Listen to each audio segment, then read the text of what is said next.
ವೀಕ್ಷಕರೇ, ಆಲ್ಮಾ ನ್ಯೂಸ್ಗೆ ಸ್ವಾಗತ. ನಾನು ಗಿರೀಶ್ ವಸಿಷ್ಠ. ವೀಕ್ಷಕರೇ, ಸದ್ಯ ಚರ್ಚೆಯಲ್ಲಿರುವ ವಿಷಯ ಅಂದರೆ ಅದು ತಾಹೂರ್ ಹುಸೇನ್ ರಾಣನ ಹಸ್ತಾಂತರ. ಈ ತಾಹೂರ್ ಹುಸೇನ್ ರಾಣ ಯಾರು, ಮೂಲತಃ ಎಲ್ಲಿಯವನು ಹಾಗೂ ಅವನ ಬಗ್ಗೆ ತಿಳಿಯೋದಾದರೆ, ಈ ತಾಹೂರ್ ಹುಸೇನ್ ರಾಣ 12 ಜನವರಿ 1961ರಲ್ಲಿ ಹುಟ್ಟಿದ ಇವನು ಒಬ್ಬ ಪಾಕಿಸ್ತಾನಿ ಹಾಗೂ ಕೆನಡಿಯನ್ ಉಗ್ರ. ಮಾಜಿ ಪಾಕಿಸ್ತಾನಿ ಸೈನಿಕ ವೈದ್ಯನೂ ಹಾಗೂ ಉದ್ಯಮಿಯೂ ಆಗಿದ್ದ ಈತ ಉಗ್ರ ಚಟುವಟಿಕೆಗಳಲ್ಲಿ ತೊಡಗಿದ್ದಕ್ಕಾಗಿ ಹೆಚ್ಚು ಪರಿಚಿತನಾಗಿದ್ದಾನೆ. ರಾಣಾ ಲಷ್ಕರ್ ಎ ತೊಯ್ಬಾ ಎಂಬ ಉಗ್ರ ಸಂಘಟನೆಯ ಸದಸ್ಯನಾಗಿದ್ದ ಮತ್ತು ಹಲವು ಪ್ರಮುಖ ಉಗ್ರ ಯೋಜನೆಗಳಲ್ಲಿ ಭಾಗವಹಿಸಿದ್ದ. ನಂತರ 1990ರ ದಶಕದ ಕೊನೆಯಲ್ಲಿ ಅವನು ಕೆನಡಾಕ್ಕೆ ವಲಸೆ ಹೋಗ್ತಾನೆ.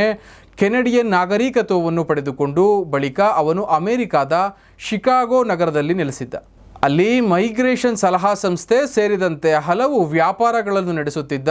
2009ರಲ್ಲಿ ರಾಣಾನನ್ನು 2008ರ ಮುಂಬೈ ಉಗ್ರ ದಾಳಿ ಸಂಬಂಧದಲ್ಲಿ ಬಂಧಿಸಲಾಯಿತು. ರಾಣಾ ಈ ಎಲ್ಲ ಚಟುವಟಿಕೆಗಳಲ್ಲಿ ತನ್ನ ಪಾತ್ರವಿಲ್ಲವೆಂದು ಹೇಳಿದ್ದರೂ ಸಾಕ್ಷ್ಯಾಧಾರಗಳ ಆಧಾರದ ಮೇಲೆ ಆತನನ್ನು ಬಂಧಿಸಲಾಯಿತು. ಸದ್ಯ ಇವನು ಅಮೆರಿಕ ಸೇನೆಯ ವಶದಲ್ಲಿದ್ದಾನೆ. ವೀಕ್ಷಕರೇ, ಇವನ ಬಗ್ಗೆ ತಿಳಿಯೋದಾದರೆ 26/11ರ ಮುಂಬೈ ದಾಳಿಯ ಬಗ್ಗೆ ತಿಳಿಯಲೇಬೇಕು. ನಿಮ್ಮೆಲ್ಲರಿಗೂ ನೆನಪಿರಬಹುದು, ದಿನಾಂಕ 26/11/2008 ಅಂದರೆ 2008ರ ನವೆಂಬರ್ ಇಲ್ಲಿ ಸರಿಯಾಗಿ 16 ವರ್ಷದ ಹಿಂದೆ ಸಮುದ್ರ ಮಾರ್ಗದ ಮೂಲಕ ಪಾಕಿಸ್ತಾನದಿಂದ ಬರುವ ಪಾಕಿಸ್ತಾನಿ ಆಧಾರಿತ ಇಸ್ಲಾಂ ಉಗ್ರ ಸಂಘಟನೆಯಾದ ಲಷ್ಕರ್ ಎ ತೊಯ್ಬಾದ 10 ಸದಸ್ಯ ಉಗ್ರರ ತಂಡ ಮುಂಬೈನಲ್ಲಿ ಒಂದು ಭೀಕರ ದಾಳಿಯನ್ನು ನಡೆಸ್ತಾರೆ. ಅಲ್ಲಿ 8ಕ್ಕಿಂತ ಹೆಚ್ಚು ಕಡೆ ಗುಂಡಿನ ದಾಳಿಯನ್ನು ನಡೆಸ್ತಾರೆ.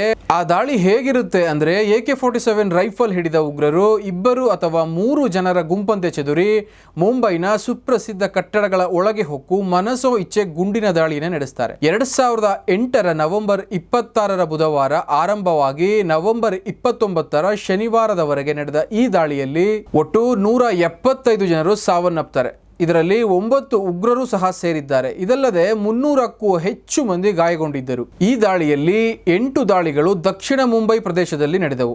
ಆ ಸ್ಥಳಗಳು ಯಾವುವು ಅಂತ ನೋಡೋದಾದರೆ, Chhatrapati Shivaji Maharaj terminal, Oberoi Trident hotel, Taj Mahal palace ಮತ್ತು tower hotel, Leopold cafe, Cama ಆಸ್ಪತ್ರೆ, ನಾರಿಮನ್ ಹೌಸ್, ಮೆಟ್ರೋ ಸಿನಿಮಾ ಹಾಗೂ ಟೈಮ್ಸ್ ಆಫ್ ಇಂಡಿಯಾ ಕಚೇರಿ ಮತ್ತು ಸೇಂಟ್ ಜೀವಿಯಸ್ ಕಾಲೇಜಿನ ಹಿಂದೆ ಇರುವ ಗಲ್ಲಿಯಲ್ಲೂ ದಾಳಿ ನಡೆಯಿತು.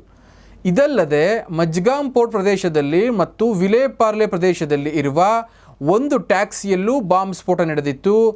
ವೀಕ್ಷಕರೇ, ಈ ದಾಳಿಗೆ ಪೂರ್ವ ತಯಾರಿ ಹೇಗಿತ್ತು ಅಂದರೆ, ಪಾಕಿಸ್ತಾನದ ಬೆಟ್ಟವಿರುವ ಪ್ರದೇಶವಾದ ಮುಜಾಫರಾಬಾದ್ ಎಂಬ ದೂರದ ಶಿಬಿರದಲ್ಲಿ ನೌಕಾಪಡೆಯ ಯುದ್ಧ ತರಬೇತಿಯನ್ನು ಪಾಕಿಸ್ತಾನದ ಸೇನೆಯಿಂದಲೇ ಇವರು ಪಡೆದಿದ್ದರು.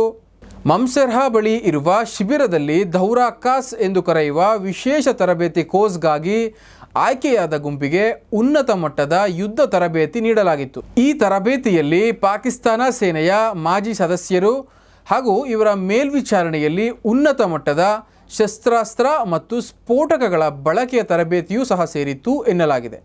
ಜೊತೆಗೆ ಪ್ರತಿ ದಾಳಿಯ ಸಮಯದಲ್ಲಿ ಬದುಕುಳಿಯುವ ಕೌಶಲ್ಯ ತರಬೇತಿಯನ್ನು ಸಹ ಆ 10 ಉಗ್ರರಿಗೆ ನೀಡಲಾಗಿತ್ತು. ನಂತರ ಈ ತಂಡವೇ ಫಿರಾಯಿನ್ ಘಟಕ ಆಗಿ ಮುಂಬೈ ಮೇಲೆ ದಾಳಿ ನಡೆಸಲು ತಯಾರಾಗಿತ್ತು. ಈ ಫಿದಾಯಿನ್ ಅನ್ನೋದು ಒಂದು ಅರೇಬಿಕ್ ಪದವಾಗಿದ್ದು ಆತ್ಮತ್ಯಾಗಿಗಳು ಅಥವಾ ತಮ್ಮನ್ನು ತಾವು ತ್ಯಾಗ ಮಾಡುವವರು ಎಂಬ ಅರ್ಥವನ್ನ ಹೊಂದಿದೆ. ಇವರು ತಮ್ಮ ಧೋರಣೆ ಅಥವಾ ಉದ್ದೇಶಕ್ಕಾಗಿ ಜೀವವನ್ನೇ ತ್ಯಾಗ ಮಾಡಲು ಸಿದ್ಧರಾಗಿರುತ್ತಾರೆ. ನವೆಂಬರ್ 28ರ ಮುಂಜಾನೆ ತಾಜ್ ಹೋಟೆಲ್ ಹೊರತುಪಡಿಸಿ ಉಳಿದ ಎಲ್ಲ ಸ್ಥಳಗಳನ್ನು ಮುಂಬೈ ಪೊಲೀಸರು ಮತ್ತು ಭದ್ರತಾ ಪಡೆಗಳು ನಿಯಂತ್ರಣಕ್ಕೆ ತೆಗೆದುಕೊಂಡಿರ್ತಾರೆ. ನವೆಂಬರ್ 29ರಂದು ಭಾರತ ಸರ್ಕಾರದ ನ್ಯಾಷನಲ್ ಸೆಕ್ಯೂರಿಟಿ ಗಾರ್ಡ್ ಅಥವಾ NSG ಆಪರೇಷನ್ ಬ್ಲಾಕ್ ಟೊರ್ನೆಡೋ ಎಂಬ ನಿಖರ ಕಾರ್ಯಾಚರಣೆಯನ್ನು ನಡೆಸಿ ತಾಜ್ ಹೋಟೆಲ್ನಲ್ಲಿ ಉಳಿದಿದ್ದ ಉಗ್ರರನ್ನ ಕೊಂದು ಹಾಕಿತ್ತು. ಅದರಲ್ಲಿ ಒಬ್ಬ ಉಗ್ರನನ್ನ ಜೀವಂತವಾಗಿ ಸೆರೆ ಹಿಡಿಯಲಾಗಿತ್ತು. ಅವನ ಹೆಸರೇ ಅಜ್ಮಲ್ ಕಸಬ್. ಆದರೆ ಇದರಲ್ಲಿ ನಮ್ಮ ಭಾರತೀಯ ಅಧಿಕಾರಿಗಳನ್ನು ಸಹ ನಾವು ಕಳೆದುಕೊಳ್ತೇವೆ. ಅದರಲ್ಲಿ ಮುಖ್ಯವಾಗಿ ಹೇಮಂತ್ ಕರ್ಕರೆ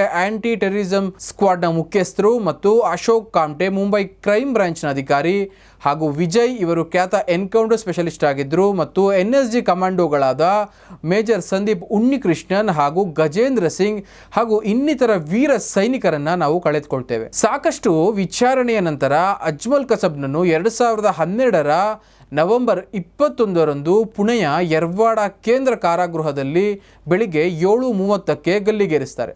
ಈ ಮೂಲಕ ಕಸಬ್ಗೆ ಶಿಕ್ಷೆಯನ್ನು ವಿಧಿಸಲಾಗುತ್ತದೆ. ಈ ದಾಳಿಯಲ್ಲಿ ತಾಹೂರ್ ಹುಸೇನ್ ರಾಣಾ ಉಗ್ರರಿಗೆ ಮಾರ್ಗದರ್ಶನ ನೀಡಿದ ಅನ್ನೋ ಒಂದು ಆರೋಪ ಹಾಗೂ ಲಷ್ಕರ್ ಎ ತೊಯ್ಬಾದ ಸದಸ್ಯನೂ ಆಗಿದ್ದ ನಂತರ ಪ್ರಧಾನಮಂತ್ರಿಯಾದ ನರೇಂದ್ರ ಮೋದಿ ಹಾಗೂ ಅಮೆರಿಕ ಅಧ್ಯಕ್ಷ ಟ್ರಂಪ್ ನಡುವೆ ನಡೆದ ಮಾತುಕತೆ ಹಾಗೂ ಎರಡೂ ರಾಷ್ಟ್ರಗಳ ರಾಷ್ಟ್ರೀಯ ದ್ವಿಪಕ್ಷೀಯ ಮಾತುಕತೆಯ ಪ್ರಕಾರ ಅವನನ್ನು ಸದ್ಯದಲ್ಲೇ ಭಾರತಕ್ಕೆ ಹಸ್ತಾಂತರ ಮಾಡಲಾಗ್ತಾ ಇದೆ. ಈ ಹಸ್ತಾಂತರವನ್ನು ವಿರೋಧಿಸಿ ತಾತ್ಕಾಲಿಕ ಸ್ಥಗಿತಕ್ಕಾಗಿ ತುರ್ತು ಅರ್ಜಿಯನ್ನ ತಾಹೂರ್ ರಾಣಾ ಅಮೆರಿಕದ ಕೋರ್ಟ್ಗೆ ಸಲ್ಲಿಸಿದ್ದ. ಆದರೆ ಅಮೆರಿಕ ಕೋರ್ಟ್ ಅದನ್ನು ತಿರಸ್ಕರಿಸಿತ್ತು. ಇನ್ನೇನು ಕೆಲವೇ ದಿನಗಳಲ್ಲಿ ಅವನ ಹಸ್ತಾಂತರವೂ ಸಹ ನಡೆಯಲಿದೆ. ವೀಕ್ಷಕರೇ, ಯಾವುದೇ ದೇಶದ ವಿರುದ್ಧ ಭಯೋತ್ಪಾದನೆಗೆ ಸಂಬಂಧಿಸಿದ ಕೃತ್ಯಗಳಲ್ಲಿ ಪ್ರತ್ಯಕ್ಷವಾಗಿ ಅಥವಾ ಪರೋಕ್ಷವಾಗಿ ಭಾಗಿ ಆದರೂ ಅದು ಕಾನೂನಿನ ಅಡಿಯಲ್ಲಿ ಶಿಕ್ಷಾರ್ಹ ಅಪರಾಧ. ಹಾಗಾಗಿ ಮಾಡಿದ್ದುಣ್ಣೋ ಮಹಾರಾಯ ಅನ್ನೋ ಗಾದೆ ಮಾತಿನಂತೆ ತಪ್ಪು ಮಾಡಿದವನಿಗೆ ಶಿಕ್ಷೆ ಇದ್ದೇ ಇದೆ. ಆದರೆ ಕೆಲವೊಮ್ಮೆ ತಡವಾಗಬಹುದು. ತಾಹೂರ್ ಹುಸೇನ್ ರಾಣಾನನ್ನು ಭಾರತಕ್ಕೆ ಹಸ್ತಾಂತರಿಸುವ ಸಮಯ ಬಂದಾಗಿದೆ. NIA ಅವರ ವಿಚಾರಣೆಯ ಮೂಲಕ ತಾಹೂರ್ ಹುಸೇನ್ ರಾಣಾನಿಂದ ಇನ್ನಷ್ಟು ಮಾಹಿತಿ ತಿಳಿಯಲಿದೆ. ವೀಕ್ಷಕರೇ, ಇದಾಗಿತ್ತು ತಾಹೂರ್ ಹುಸೇನ್ ರಾಣಾ ಭಾರತದ ಮುಂಬೈನಲ್ಲಿ ಅಂದರೆ 26/11 ದಾಳಿಯಲ್ಲಿ ಪರೋಕ್ಷವಾಗಿ ಭಾಗವಹಿಸಿದ್ದ ಎನ್ನಲಾದ ಮತ್ತು ಅವನ ಬಗೆಗಿನ ಒಂದಿಷ್ಟು ಮಾಹಿತಿ. ನಮಸ್ಕಾರ.